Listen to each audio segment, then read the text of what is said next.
Actually, ganito kasi yan.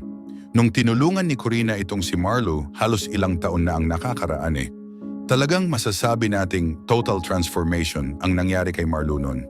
Pero yun nga lang, dahil sa pagbabago ng mukha ni Marlo, ay marami ang nagsasabi na parang may isang bagay naman ang hindi na bago sa kanya. Yes, mga kapupong, at yan na nga ang kanyang ugali. Actually, sayang dahil gumawa ng paraan na i-extra si Marlo sa ilang programa. Pero yun nga lang dahil marami ring mga issues na kinaharap si Marlo noon. Anyway, fast forward na tayo ha. Well, dito natin malalaman na ang ilang pala talagang mga procedures na ginagawa sa mukha ng isang tao meron rin palang masasabi nating expirations. Or in short kung walang maintenance na mangyayari sa mukha ng isang taong nagpa-undergo ng ganitong uri ng pagbabago, by times go by ay unti-unti rin itong babalik sa dati nitong anyo. Pero sa pagbabago ng mukha o pagbabalik ng mukha ni Marlo sa original nitong mukha, ay marami ring nakapansin na parang bumabait na itong si Marlo. Most especially nung nagkaroon na ito ng anak. At ito pa ha, kung dati merong belo at kalayan na sikat pagdating sa gustong magpapogi o magpaganda, ngayon kasi si Dr. Yapi na ang isa sa mga sikat ngayon. Which is kung hindi ako nagkakamali, siya ang magpapalitada, magsu-surgery sa mukha ni Marlo. Pero ang isang malaking tanong ngayon kung dati ay naging malam, Harry style ang mukha ni Marlo, ano naman kaya ngayon ang magiging resulta ng gagawin sa kanya? Mala-Korean kaya ang maging resulta tulad nitong CGI na ito? O mala-American? Well, ano sa tingin nyo? Okay lang ba na i-comment nyo muna ang inyong expectation sa magiging resulta kay Marlo? Anyway, ganito kasi yung iba pang balita.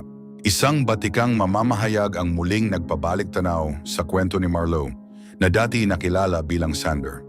Ayon kay Corina, ang pag-usbong ng kanyang kasikatan ay hindi basta-basta. Tila ito ay isang pambihirang paglipad sa ulap na agad namang napalitan ng tahimik na pag-urong. Naging tampok siya sa mga palabas, panayam at iba pang programa na naghatid ng di masayang pansin.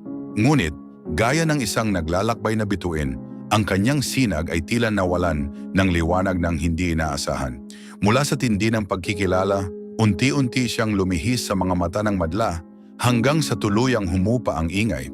Kamakailan, muling nakausap ni Corina si Marlo at ang kanyang muling pagbabalik bilang ang tunay niyang sarili, hindi na si Sander kundi si Marlo, ay nagbibigay ng sariwang simula.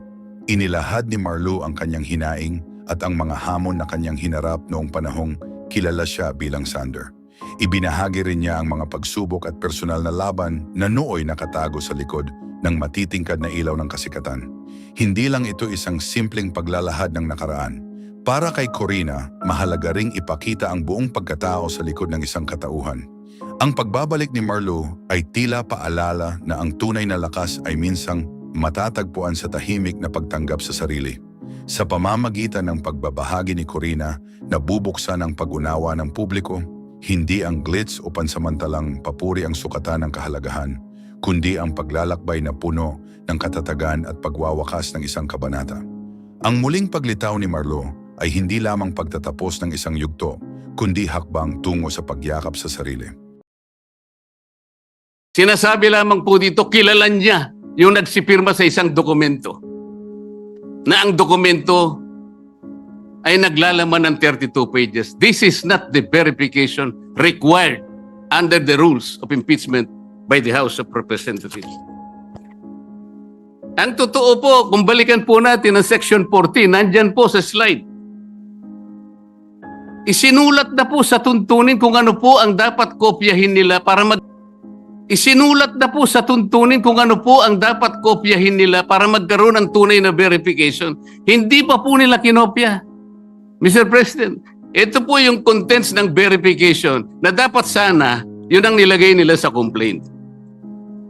We, sabi po rito, after being sworn in accordance with law, depose and state that we are the complainants in the above entitled complaint or resolution of impeachment, that we have caused the said complaint resolution to be prepared and have read the contents thereof, and that the allegations therein are true of our own knowledge and belief on the basis of our own reading and appreciation of documents and other records pertinent thereto. Kokopyahin na lang, Mr. President. Hindi pa nakopya. Mr. President, alam mo po, nung ako'y grade 4, yung teacher po namin, binigyan po kami ng isang short quiz. I-drawing ninyo kanya yung Bicol region. Siguro po 1963 yun, Mr. President. Yung Masbate, hindi pa kasali sa Bicol region. O hindi, kabisado ko naman po sapagkat mahilig po ako sa social studies, Mr. President. Meron pong dalawang nangungopya sa akin, yung isa nasa likod, yung nasa kaliwa ko. Yung nasa likod po, nakopya niya pong tunay yung aking drawing. Pinagalitan siya pero ipinasa po sapagkat nakopya niya po yung aking drawing. Yung isa po, nangopya na nga, hindi pa niya nakopya. Ang kinopya po, Masbate. O wala po. Hindi po siya nakapasa. Ano pong ibig ko sabihin dito? Kukopyahin na lang eh.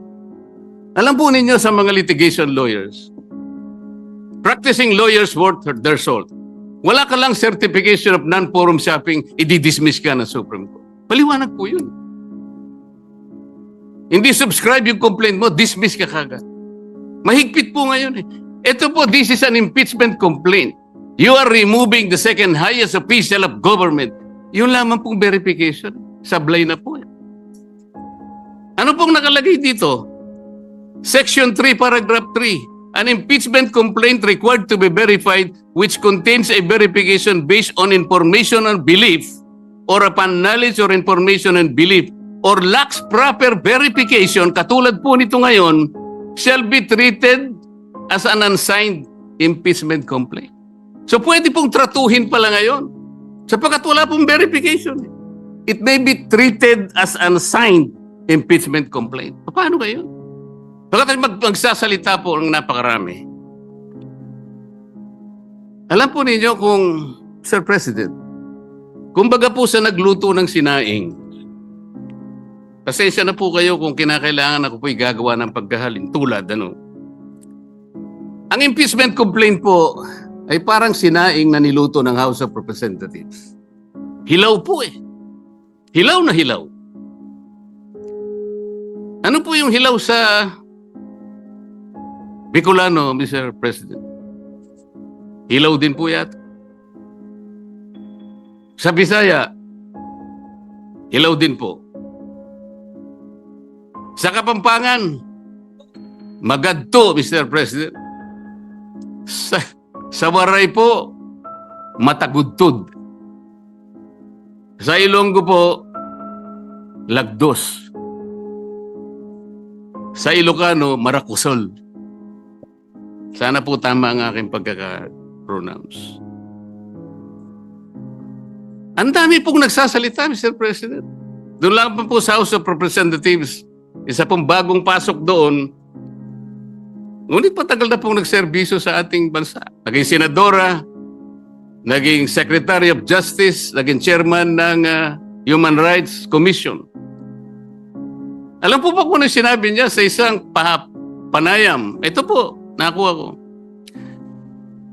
Harap-harapan na tayong niloloko. Kakaibang korte ito. Sana sa palengke na lang final ang impeachment case. At least doon, may nagtitinda ng totoo. Sana po, magtinda po siya ng matagudtod na kanin Diyan sa Samar, baka may bibili kaya. Pwede kaya siyang pumunta diyan sa Pampanga po para magbenta ng magadto na kanin. Kung may bibili, baka sakali. Pumunta kaya sa Panay para magbenta ng lagdos na kanin. Wala po siguro, Mr. President. Can we continue hearing the case and dismissing it without the impeachment case in our hands? Can we throw the ball out when the ball is not in our possession? Siguro naman dapat magkaroon tayo ng tinatawag nating sense of proper sequencing of moves. Nasaan po ba yung impeachment case? Mr. President, kanina po sa aking clarificatory statement, Ang sabi ko nga po, yung ginawa pong initial proceedings noong 19th Congress Senate, yun po ay nangyari sa panahon po ng 19th Congress at lahat po yun ay naisantabi lahat sapagkat natapos nga po ang termino ng 19th Congress on June 30, 2024. Kaya po natin sinasabi, Mr. President, na dinidismiss na po natin ngayon sapagkat tayo po ang nasa lugar na sinasabihan ng Korte Suprema nung sabihin niyang ito ay immediately executory. Sino pong mag-i-execute nun? Hindi naman po i-execute yun ng House of Representatives. Maliwanag naman po na tayo lamang ang tinakdaan ng kataas-taasang hukuman na gumawa ng paraan para isantabi na po ang usaping ito sapagkat napagtibay nga nila na ito'y unconstitutional, void ab initio, at wala na po tayong jurisdiction para dito.